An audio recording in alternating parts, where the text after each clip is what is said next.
ეს არის საქართველოს უმთავრესი სულიერი მემკვიდრეობა. ეს არის საქართველოს იდენტურობის, მეობის, ჩვენი ევროპულობის ყველაფრის ძალიან მნიშვნელოვანი პასპორტი.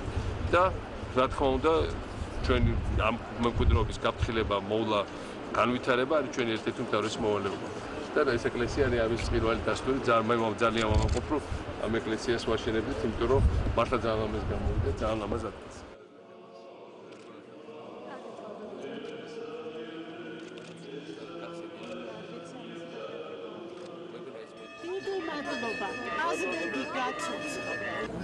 მინდა მადლობა მოვახსენო პრეზიდენტს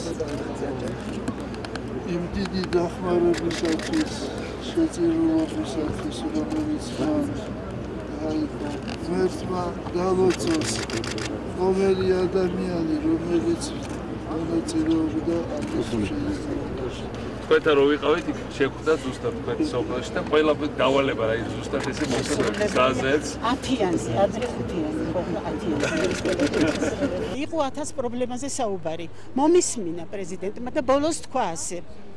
ჩვენს ლოგოს უნდა დავამატოთ ერთი სიტყვაო, გასაკეთებელი ჯერ კიდევ ბევრია ყაზბეგში და ჩვენ ამას გავაკეთებთო და გააკეთა კიდევაც. იცით როგორ გაცოცხლებ, იცით რამდენი აი ასე დავარქვათ ოპოზიციონერი მობრუნდა პრეზიდენტის მხარეზე?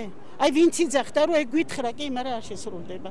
ყველაფერი შესრულდა, შვილო, ისე მრავალმხრივი მუშაობა.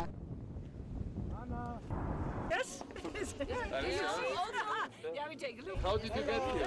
By car, by bus? We were Kasbegi driver. Yes. Kasbegi. Georgia, beautiful country. Yes. Oh, yeah. Yes. Maybe I take a picture of you. Oh, thank you. Sure. We love Georgia. Yeah, beautiful country. Such people.